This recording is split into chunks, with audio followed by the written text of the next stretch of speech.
So the topic for today then is going to be non-rationality proofs for Fano threefolds.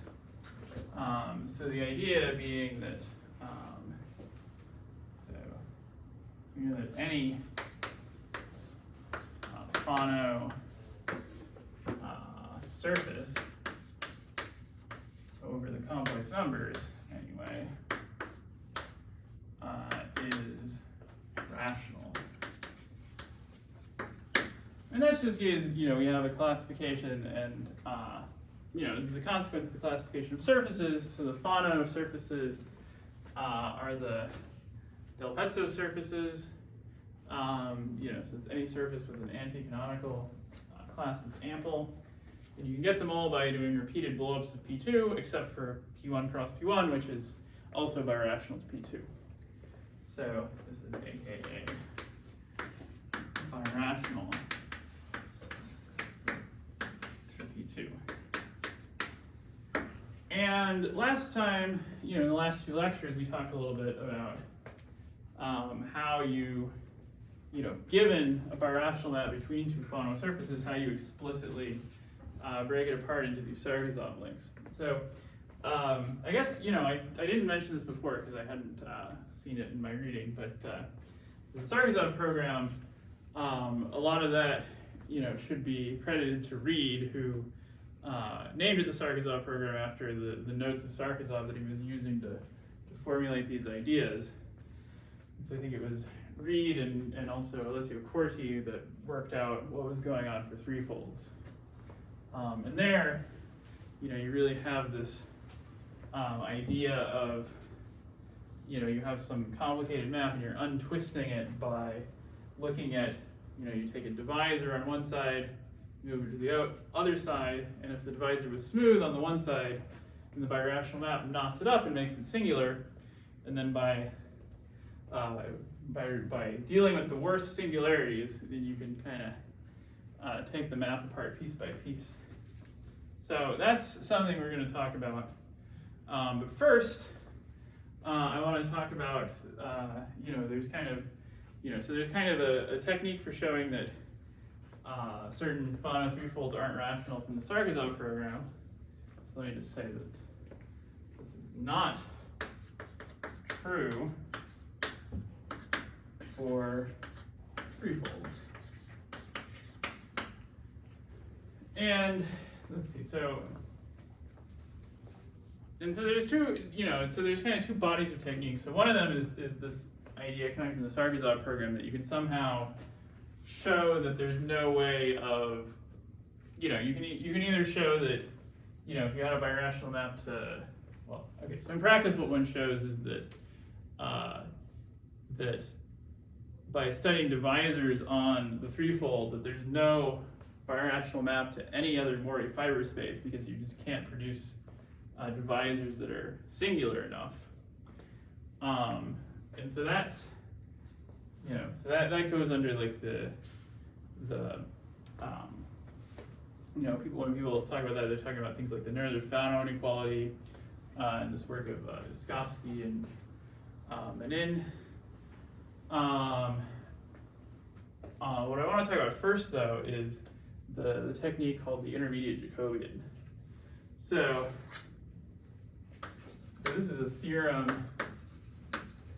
due to Clemens and Griffiths, which says that a smooth cubic threefold in P4 is not birational to P3. Okay, so this, this question, I've always found it kind of, really compelling and really mysterious. Basically, because it's like, how do you actually show that something is not itself rational? Well, one way to do that would just be to say, well, it doesn't really have any rational curves on it. But that technique is not going to work in this case because we're talking in this case about Fano varieties. So Fano varieties are always rationally connected. So they have tons of rational curves on them. And so, you know, that's, and moreover, these varieties that I'm now going to talk about, there are at least examples of them that are what are called unirational. So that means that you have a dominant map from a P, you know, from projective space onto that thing. So let me just kind of give you the idea here is that, you know, we have, but I think for smooth cubic threefolds, they're all unirational, but they are, for fourfolds, I think it's only known for some of them.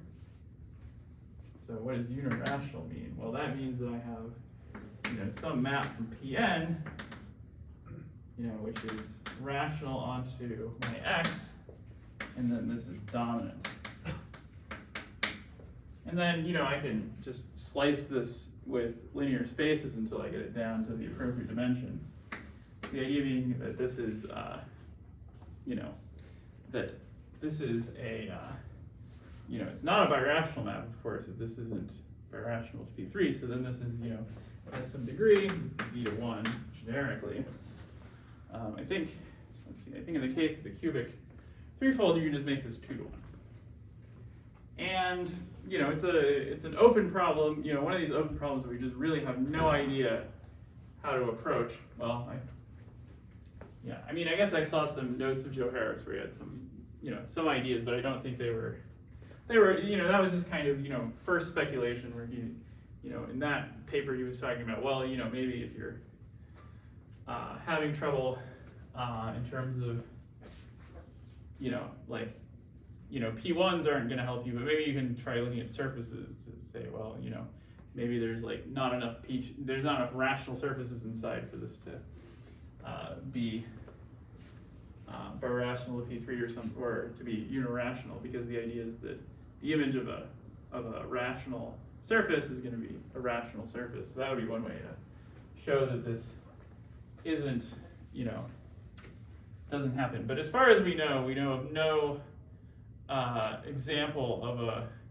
algebraic variety that's rationally connected but not unirational, even though, you know, in theory, there could be a wide gap between these. Okay. Anyway, so my point here is just that, well, this unirationality condition, you know, in the case of dimension 1, it's quite straightforward to show that that implies that your image is, that the curve that you're mapping onto is birational to P1. And, you know, the same is true for surfaces, although that's a little harder to prove, and it kind of just boils down to the classification. But I'll just kind of note here that this is, you know, saying that, let's see, wait. Yeah, so that this field of rational functions on X, you know, is contained in, you know, just a field of, you know, a purely transcendental extension of the complex numbers. Okay, so yeah, but anyway, so I guess my original kind of amazement about this is that it's like, you know, it's kind of hard to show that like something there's like to show a negative, and so what they do is you got to look for some invariant that you know, this thing has, this X has, that tells you that it can't be rational. And in this case, what that invariant is called the intermediate Jacobian. And so the question is, how do we show this? We look at the intermediate Jacobian. Okay, so what is this? Well, you know, so there's two kind of intimidating words here. You have intermediate and you have Jacobian. So I'll just remind you the Jacobian of the curve, and you know, if you have a curve, the Jacobian is, you can think of it as the moduli space of degree 0 line bundles, or, you know, if you want, just classes on that curve. But it's, from this perspective, it's kind of easiest to think of it in terms of Hodge theory. The idea being that if you take h1 of the curve, and then you look at the integral classes inside,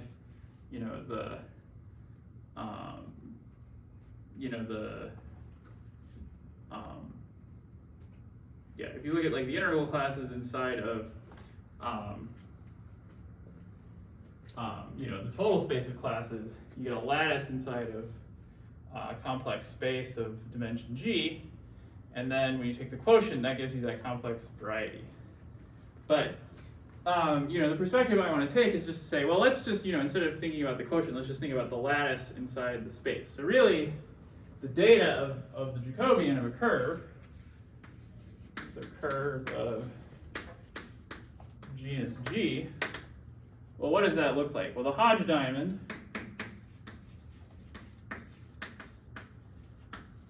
in this case, well, you just have, let's see, so this is going to be you have a 1 at the top, a 1 at the bottom, and then in the middle you just have G over here and G over here. And then the idea is that, well, this is like a real space of dimension 2G, complex dimension G, and then you can view the lattice, of integral classes sitting inside here. And it's just the way that the lattice sits inside here that tells you everything about the Jacobian. So what makes this have an intermediate Jacobian is you have this picture where you have, a large number showing up in the Hodge diamond, but instead of it showing up at level 1, it's showing up at the third level. Okay, so in the case of a cubic threefold,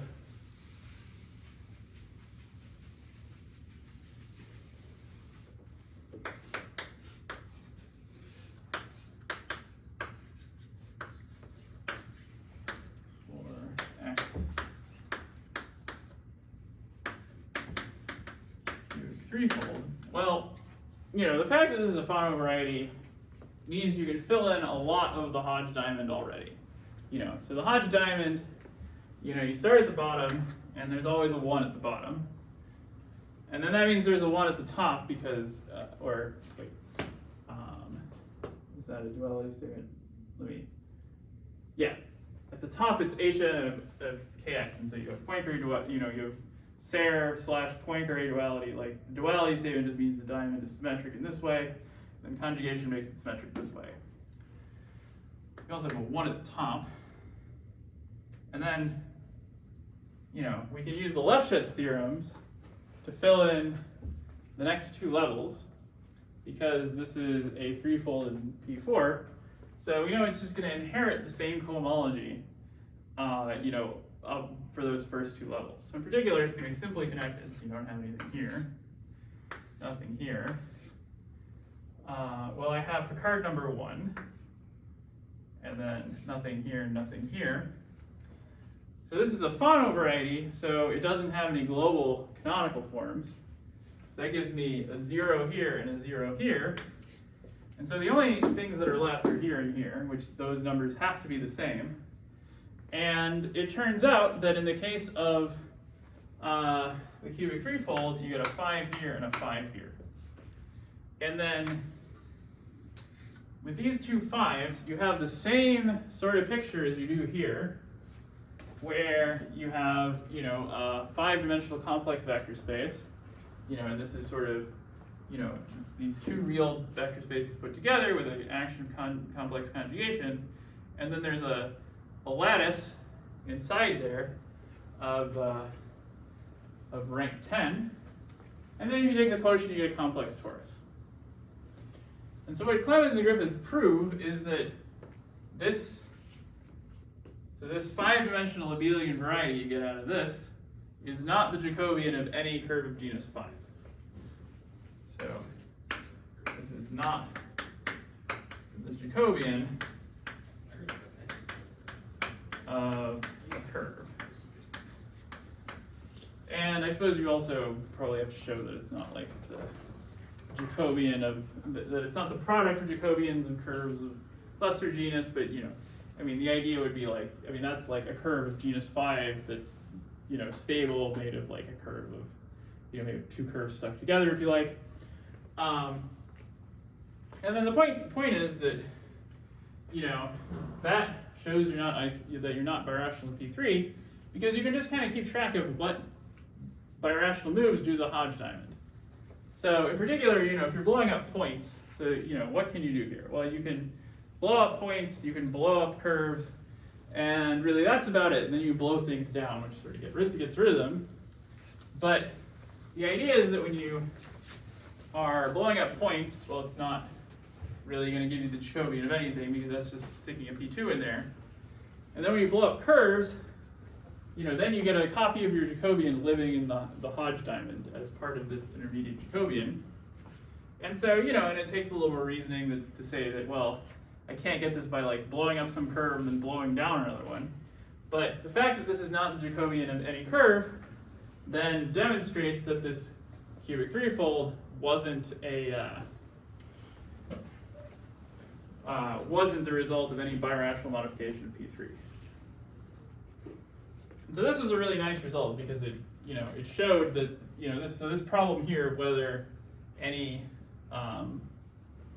whether a subfield of whether if you can get this like field of rational functions via finite extension, you can have the rational functions and other variables in the first place. There's various variants on this. You can think of it in terms of like taking invariants that are group action. This is the Laroth problem, and this showed that this is an example of the Laroth problem having a negative answer in dimension 3. Isn't the Jacobian here just coming from the 5 on the right? Oh, it's not both, right? Oh, maybe that's right. It's like a 5-dimensional Jacobian. I think it's usually H21 plus H30. Oh, I think that, okay, that's probably right. So that, and I think it's like the same for the curve then. Yeah, right, okay, because like, yes, that is correct. Okay, good point, because the exponential sequence, so one of these is H1 XOX, and then the idea is that, and then you want H1 of XZ going in there, and then the quotient is the Jacobian, this is part of the exponential sequence.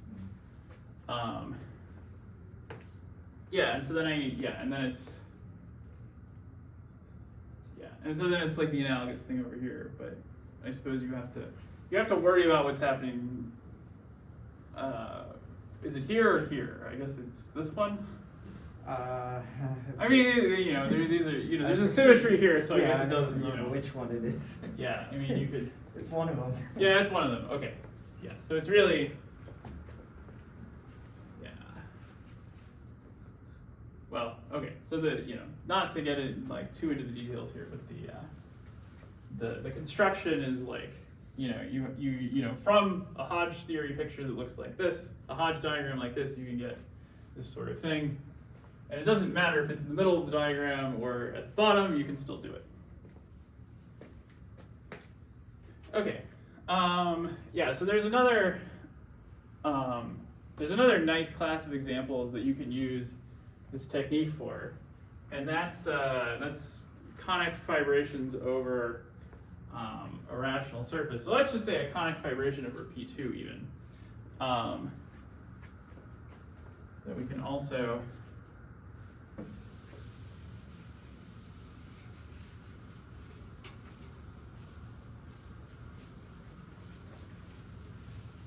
I believe this is due to Shakurov.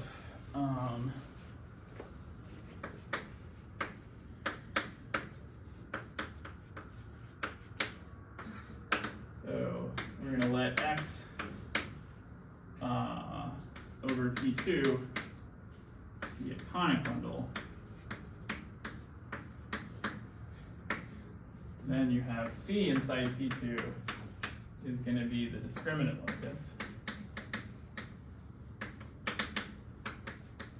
And let's assume this is smooth and that this is like, not too singular, so that it doesn't have any like double fibers.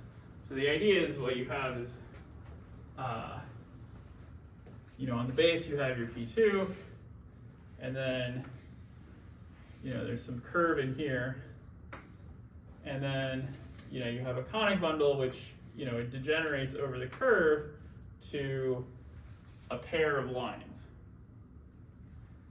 And then, the beautiful thing about this is that now upstairs, you have two pieces over this curve. And so what that corresponds to is a double cover of the curve. So what we get is we get this double cover, C tilde to C, which is 2 to 1. And to a construction like this, you can associate an abelian variety, which isn't the Jacobian of either curve, rather it's called the prim variety. And the idea is that you take the Jacobian of this curve, Jacobian of that curve, and then this map gives you a map on the Jacobians, and then you take the kernel. Because that map is actually a group homomorphism. So the prim variety of this cover is, well, it might not be exactly the intermediate Jacobian, but it's at least like, it's like part of the intermediate Jacobian. So let's maybe line a little bit.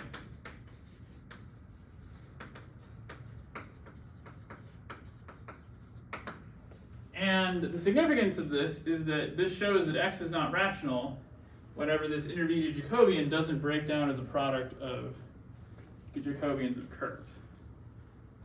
So as a result, such an x is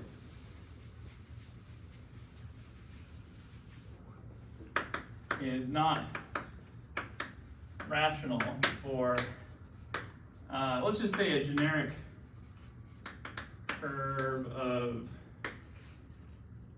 degree at least 6, I think, because let's see, so if I recall this correctly, it's like the curve can't be trigonal. So trigonal just means it can't have a threefold cover of P1. I think it can't be hyperelliptic, but that's not a problem here because this curve is embedded canonically, assuming it's got degree at least 6. And then I think there's like a more general version of this where this P2 is not, could be like a rational surface, because like the last condition is that the curve shouldn't contain a G25. Well, containing a G25 is just a degree 5 mapped to P2. So, if it's degree 6, then it's not gonna fit in a, it's not gonna fit in a P2 with degree 5. So, this is, I think this is not as usually when people talk about the intermediate Jacobian, the first one they think of is Clemens-Griffiths, and that was like the first application. But you also have this one, which is quite nice. And one of the reasons I mentioned this one is because in those notes of Harris that I mentioned earlier, he mentions examples like these as a good candidate for maybe you can find one of these which is not unirational, because you can just make this discriminant curve really arbitrarily crazy, because you can just jack up the degrees super high.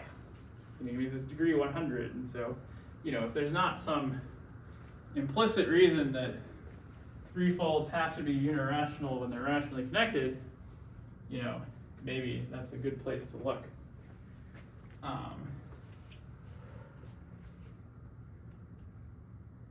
Yeah, and I had a paper a while back that was it boiled down to like one of the cases of our theorem we could show rationality from looking at the Cox ring of the variety. It was a Fano variety, and so then we had an example where we had some bounds on some invariant, and we wanted to show it was sharp, so we used this construction to get an irrational one that was like just over our bound. Yes? So what's a prim varieties for a coloring? Okay, so the idea is so the prim variety is you say you take the Jacobian of C tilde, and then that gives you, and then you have a map induced by this 2 to 1 cover, the Jacobian of C, which is just, I take a degree 0 class, and then, I just, if I have, I just sum up the points in the fiber and see what number I get, and then assign that, and that still has degree 0 over here. So this is a norm map, and it's also a group homomorphism.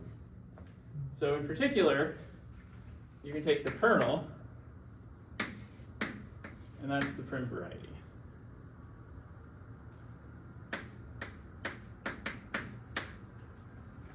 Does that make sense? Yeah. Yeah. So, yeah, this is not something it's kind of interesting. This is like a very classical construction that kind of got resurrected in the 70s when Mumford took a look at it and noticed how useful it was for generating examples of abelian varieties, because when you first learn about abelian varieties, you probably learn about them in the context of Jacobians of curves, and then there's a lot more abelian varieties that are of this form than that are of this form and that form. So it gives you kind of a bigger set of examples while only thinking about curves. Yeah, I've never really played around with these enough to get like strong intuition for them, unfortunately. But there's a lot of mathematics out there. So, does that answer your question? Wait, it does. That's fine. Oh, it's good? Okay. Yeah. I think Alex Eve has a student who proved non-rationality of the cubic using some combinatorics of this prim variety. Oh, okay, cool. So there's like a combinatorial proof of this Clemens-Griffiths idea using this prim variety. I see. So, I mean, is this the idea that he's realizing the intermediate Jacobian is a prim variety of something? I guess the point is that you can... Yeah, right, because you can write it as a conic There's bundle. a sextic, yeah. Yeah, oh, There's I see. There's a sextic in P2 that Right, is a... I see. So it's exactly this construction, actually. Right, yeah. Yeah, so I think... Yeah, that's pretty nice, because honestly, I've never taken a close enough look at their paper to actually be like, well, here's the proof, but that it's, because it's kind of remarkable that it's never the Jacobian of a genus 5 curve. And I think this probably sheds a little more light on that. It's like, oh, well, it's always the conic bundle over some curve where it's not on this list, so you never get a Jacobian. Yeah, it's something like the cohomology of the prim variety induces a lattice dicing of like the cohomology of the Jacobian. Oh, that's cool. I don't know what a lattice dicing is. It's like a hyperplane arrangement. Oh, okay, cool. Where the intersections are on lattice points. I see, okay. And then the combinatorics of that, if it was going to be rational, it would have to, the matroid would have to be co-graphic. So it induces a matroid, and I see. there's like this combinatorial condition of being co-graphic. Oh, that's really cool. Yeah. Interesting. Oh, I see. And then like, something like, I mean, I'm not exactly sure what co-graphic means. I mean, I know that like, graphic matroids come from graphs, and I mean, it's sort of like, if you have a graph, it's kind of like a curve, and that seems plausible. I don't think I could remember the. Well, yeah, I mean, for a paper that, if you haven't read it in a lot of depth, then it's hard to remember, like, yeah, no, that sounds like a really cool paper, and yeah, maybe someone can present that next semester, or yeah, we'll talk about that another time. Yeah, so of course, given this department, it's probably worth mentioning here that the cubic fourfold. Well, that's been, like, it was very difficult to really attack that one. But I know that Ludmill has this strategy for, kind of enhancing this intermediate Jacobian kind of construction to, something that happens in derived categories. But it's all kind of inspired by this case. Anyway, so I'm not planning on talking about this attack on the cubic fourfold in this class, but I will say a little bit about derived categories, I think, in a couple of lectures. Okay, so let's see. So then the other way of attacking these kind of problems is using these kind of Noether-Fano inequalities.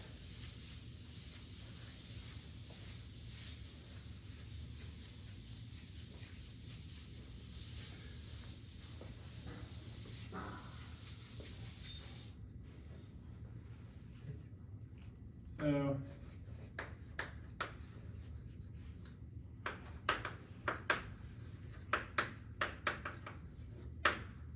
the original Nerler's inequality was, I think it's something like this, to say that given a birational map from P2 to P2 of degree n, then you would have at least 3 singular points, and there would be some bound on the multiplicities of the singular points. So what do I mean by singular points? Because P2, of course, is smooth. Well, the idea is you would take, you take h in minus kx, which is just 3L over here, and then you move it over here to get h prime. And so this h prime would be quite singular. So in particular, it's that you'd have that, you would have that there exist 3 singular points.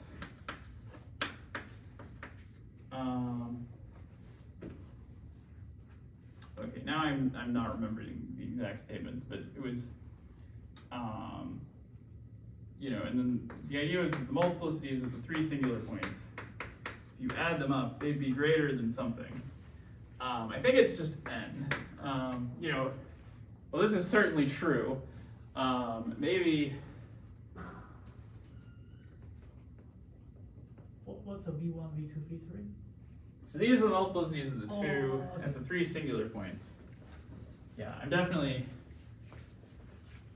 Yeah, you should look this up because this statement, I'm getting kind of morally what the statement should be, but it's like, I don't know if this H is supposed to be, this H might just be supposed to be an ample divisor. In which case, yeah, because I think H should just be an ample divisor over here. Because that's what gets you a sensible bound for the Cremona map. And you want it to be like a generic ample divisor. So you want to take some H, generically over here. And then the idea being, well, if I take that H and I apply the Cremona transform, actually that's not going to work here either. So maybe I do want this in, anti-canonical. Yeah, so the idea being, if I take some smooth H over there and it's going to go like that. Yeah, so let's say I have a anti-canonical divisor, and then it's going to hit the 3 lines that I'm going to blow down. Then when I apply the Cremona transform, then I'm going to blow up the 3 intersection points, blow down the lines, and then what that does is it knots up this genus 3 curve is going to get sent to something over here of not only is it going to so it's going to be some knotted up curve of higher degree. Because this is a quadratic map, what's going to happen is that I get a degree 6 curve, which goes through the 3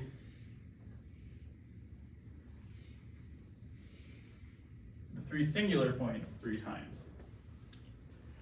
So let's see. It might be that, because here this is degree 2, and here I have multiplicity 3, here I have multiplicity 3, and here I have multiplicity 3. And then, well, that's certainly an inequality, but it may be the fact that I want to actually take this whole divisor and divide it by 2 so that it's part of the anti-canonical series on the other side. So I don't remember quite precisely the statement, but the general idea is just that is that you do your birational map, you start with something that's non-singular, and suddenly it's all knotted up. And then not only is it knotted up, but you can have a bound on how badly it's knotted up.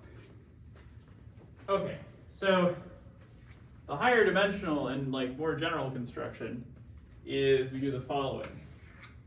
So the higher dimensional idea is, so you have some, some x here, and you say it's, well, maybe it's birational to some x prime over here. And then over here you take an h in, it basically doesn't even matter because at the end we're going to scale it so that it's anti-canonical. But you could say maybe it's in the anti-canonical series. So you just want this h over here to be ample. And then you move the h over here to get an h prime. And the idea is that, maybe this x, we're going to assume it as Picard number 1. Because that's a pretty reasonable assumption for the Fano threefolds we're going to look at. So if this guy has rho of x equals 1, then there exists a number mu such that kx plus mu times h prime is equivalent to 0. And okay, so there's all sorts of things going on here. So in particular, the first thing to point out is that this mu is the pseudo-effective threshold of this h prime. And the way you should think of this h prime is that it's actually coming from a whole linear series. The idea is you take some linear series of h, and you're looking at all the different divisors, and then you move it over here, you look at all the different divisors. But, we can, in birational geometry, you can kind of switch our perspective of, I take the whole linear series or I take a general number, because the Bertini type theorems tell us that the general number, has the same, it's not going to have worse singularities than the whole thing. That somehow the singularities get worse in a codimension, in a higher codimension set. So the general number is has representative singularities for the whole thing. Okay, so the idea is there's some mu that you can pick that makes this true. And what you want to do is you want to say, okay, so first off, when we're doing the Sarkisov program, for threefolds, the way it worked was you had a triple of numbers that you're trying to make better. So the first one was this pseudo-effective threshold. The second one was is basically telling you whether the thing, the pair, the question is the pair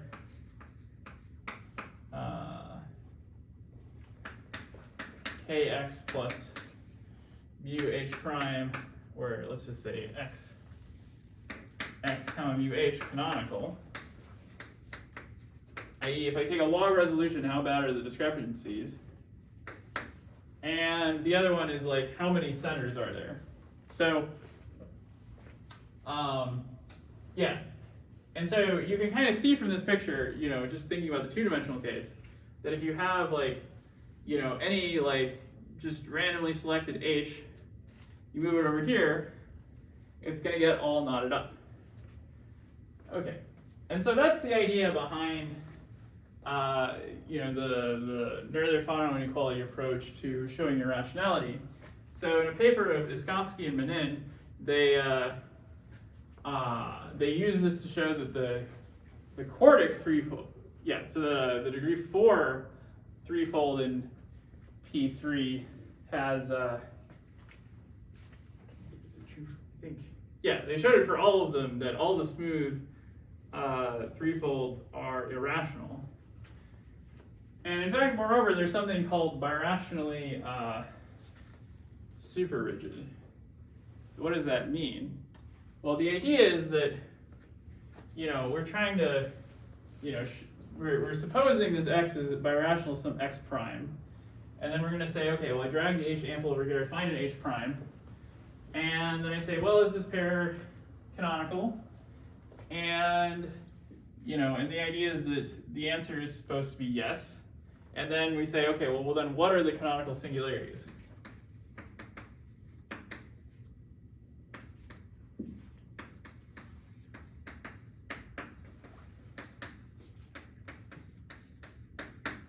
Well, if there are no canonical singularities, then the pair is actually terminal. And this is great, because if the pair is terminal, then we've just we've solved our entire problem. So if none, then x mu h prime is terminal, and so is x mu plus epsilon h prime. Okay, so why is this helpful? Because, you know, what you can do is you can just take a log resolution on both sides. You know, you can have take a log resolution. I have a z sitting over both. So I have a z sitting over x and over x prime. And then, you know, it has a whole bunch of, you know, I have a whole big divisor here, you know, full of components. And you can run the log of MP for this. And there's only going to be one canonical model. But then, you know, we know because we picked this H ample and, you know, general with respect to its linear series. So this is a nice smooth divisor. So then over here, this x prime is the canonical model. But then also this x is the canonical model because this guy is terminal. And, you know, this epsilon now guarantees that kx plus the boundary is ample. So we just have that this kx plus mu plus epsilon h prime is ample. And so this guarantees that canonical model of z is just of, you know, z with whatever, you know, boundary junk we have is going to be both x and x prime. So in fact, x had to be isomorphic to x prime, and this birational map was given by an automorphism. Okay, and so this is the idea of birational superrigidity.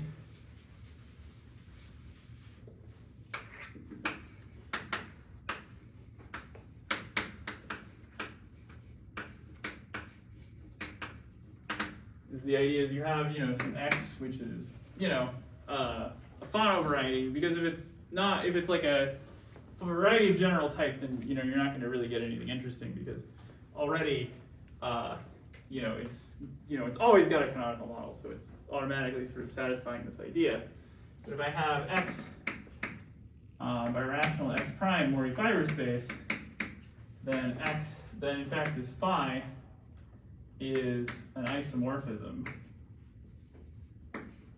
from x to itself. So in fact, these guys are isomorphic. And so in other words, the birational automorphism group is isomorphic to just the automorphism group. And then that shows that you can't be isomorphic to projective, that you can't be birational to projective space, because the birational automorphisms of projective space are way more complicated than the automorphisms of a single variety. Because this guy, the automorphisms of a, you know, not just any variety, but a projective variety. And this guy is going to live in PGL of the canonical embedding, or maybe, you know, anti-canonical.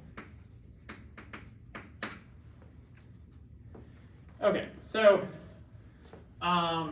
okay, and so, you know, then the thing you actually have to do, of course, is you have to say, all right, well, you know, on my x, you know, obviously this is not going to work for just any old x.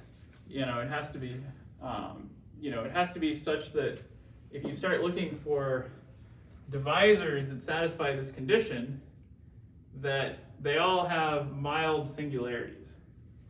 Okay, so why is that plausible? Well, in the case where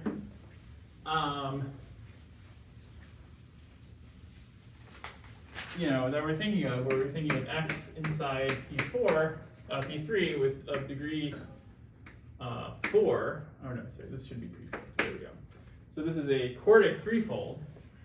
Then we have the kx. The negative of that is isomorphic to just Ox of 1. So what we're doing is we're taking x and we're slicing it with a hyperplane to get the canonical divisor. And so the canonical divisor has kind of low degree relative to x. And so, you know, this doesn't guarantee you get no singularities, but it makes it a lot harder to get a really singular slice of x. And so I read a paper of Chelsov that said, in fact, if you're in this situation where the degree is equal to the dimension there, so you have card number 1, and you have the index is 1, that's what this is right here, that k, minus k is just the generator of the card group, then the canonical singularities in that setup I had before, they're either empty, in which case you just get this rigidity result, or it's the locus where you are, or it comes from slicing X with a codimension 2 linear space. And so where that comes from is just splitting X apart into a pencil of canonical sections, which in particular is not a Morgan fiber space because the canonical sections have trivial canonical class. They're actually Calabi-Yau. So in this case, you can also, by blowing up along a suitable locus, you can get this as a family of K3 surfaces over a P1. Okay. Yeah, and so then there's a whole story with this. There's papers due to Collar and Dufernay, which expand this, not only to higher degree, but where you have like high dimension, but the degree is, not quite the dimension, and so you can get various like bounds which tend to be linear in this number here. So I think it's certainly true as long as like d is greater than like 2/3 n, then this should give you like some sort of birational rigidity statement. I think 2/3 is, but maybe sharper results have been proved. So this should give like some sort of birational rigidity.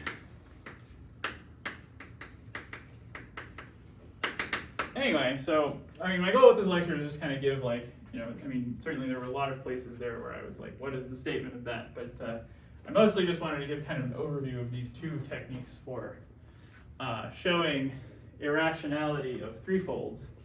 And of course, both these techniques generalize to higher dimensions, and it's an area of active research using them or expanding on them to figure out exactly how different a Fano variety can be from a rational variety. Okay, so I will stop here.